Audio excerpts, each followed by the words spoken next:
Hey friends, I had an interesting morning.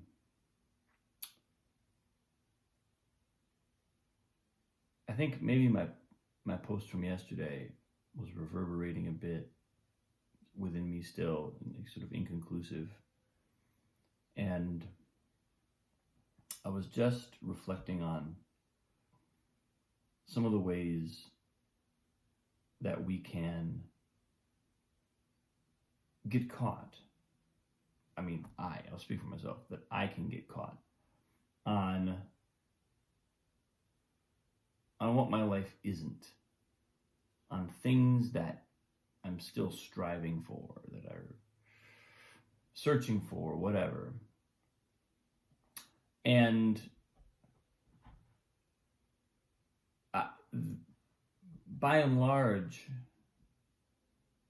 when I have the experience of feeling that, it's a generally positive feeling. It's usually accompanied by a kind of sense of possibility. But every once in a while, I catch myself getting drawn into a mode of thinking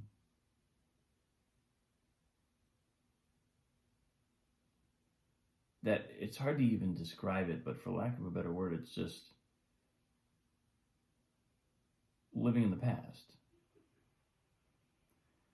And I can question choices I've made. I can see mistakes, as we probably all do.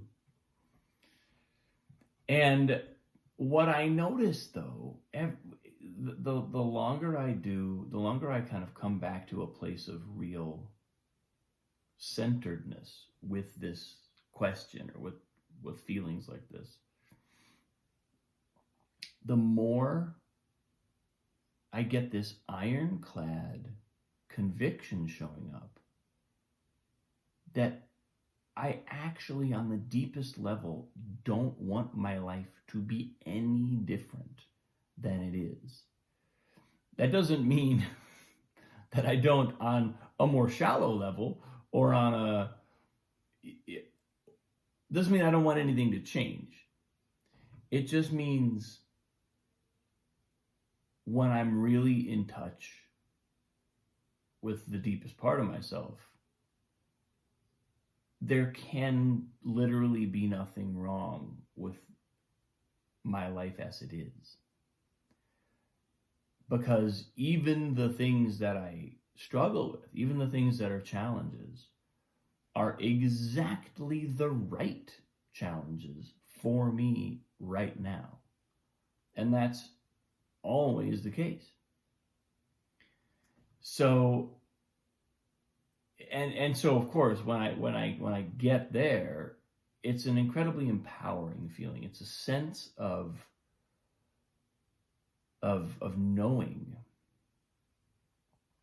a kind of knowing, and a kind of claiming my own life, claiming what I am about, claiming what is important to me, claiming the people close to me, claiming the things that I love to pour my energy and time into. It becomes a very affirming place to be, and sometimes it comes out of, I think, what I'm working towards, I think, is keeping that feeling even more central, even more available, so that the moments of questioning, which appear so silly,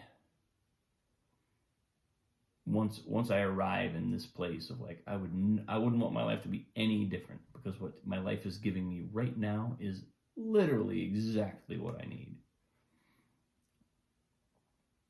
When I get there, or rather, when I'm not there, it seems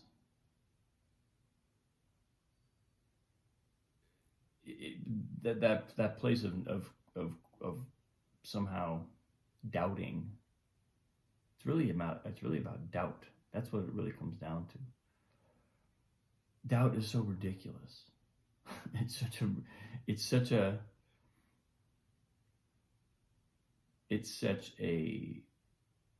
imposter. It's like intellectualized fear. That's all it is. It's an underlying existential fear that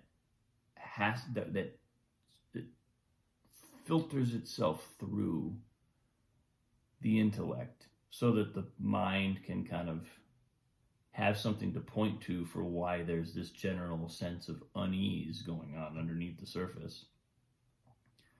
But the reasons it points to have almost nothing to do with the real reason that doubt is there, the real reason that fear is there. And that was actually, now that I'm talking it through, that was actually the first thing that showed up this morning. I noticed, I was like, what's this underlying? Oh, I was like, oh, it's fear. It's a current of fear. Ugh, I don't want to look at that. Oh, that means I better look at it. Let me look at this. And it was like I worked my way it very quickly, it dispenses with the mind's layers of sort of ornamentation of our fear. What the mind does to kind of explain to ourselves why there's unease.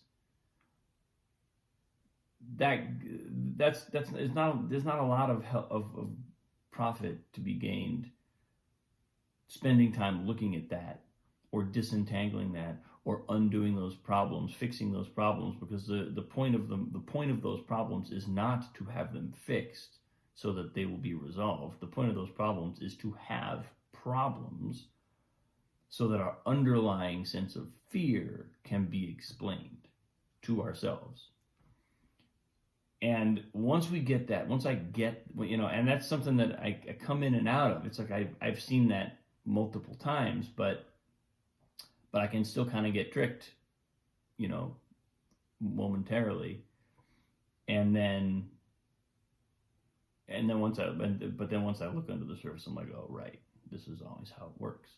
The doubt is just pretending to be a problem. It's pretending to want to be solved. It's really just a smokescreen for the soul's relationship to an existential circumstance that's overwhelming. It's overwhelming to be a human consciousness in the universe that begins and ends, that is born and dies. I'm not saying our consciousness dies, but our body. It's a big thing.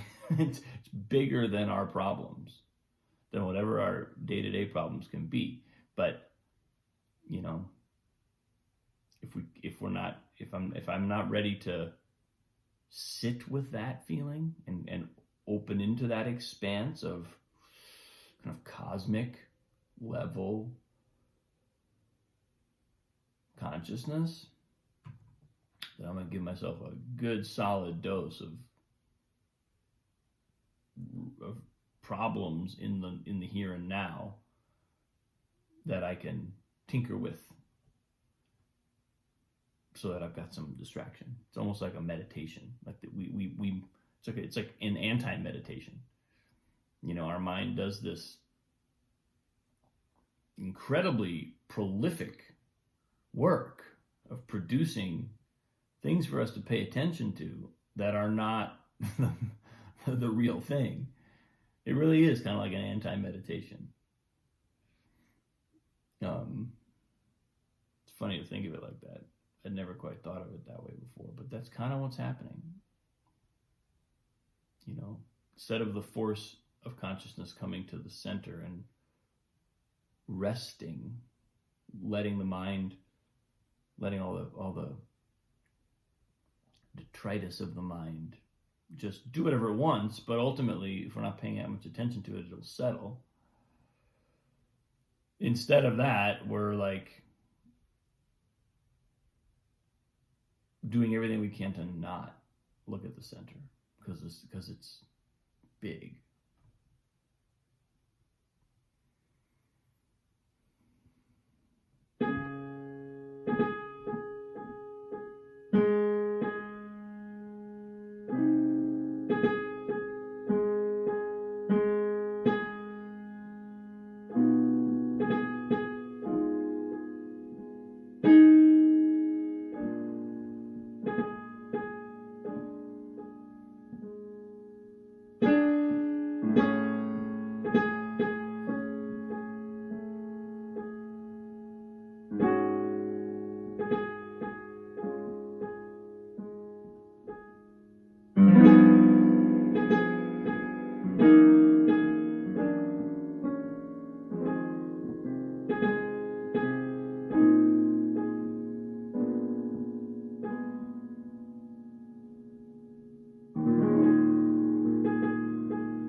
It's an awfully nice place to be. I think there's a particular kind of seeker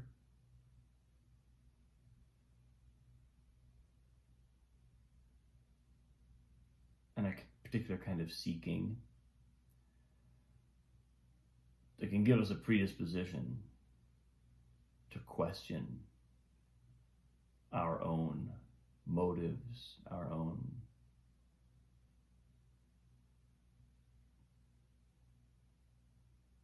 path.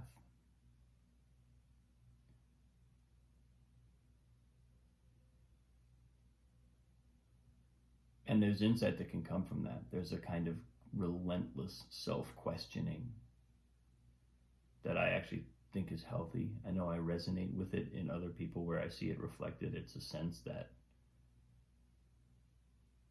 there's always more to learn. There's always more to grow. There's always more to discover. Our perspective is always limited.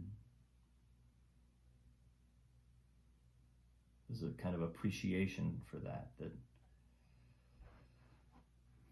I resonate with and that I find important.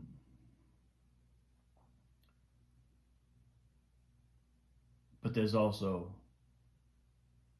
a place of total knowing,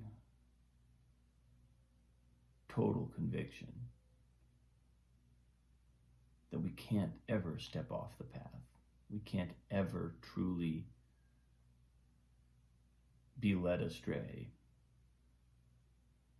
We're only ever living exactly the life we want to be living. And it's a wonderfully empowered place to come from. That's where I am this morning. Thanks for watching, folks. Much love. Have a wonderful day. I will see you tomorrow.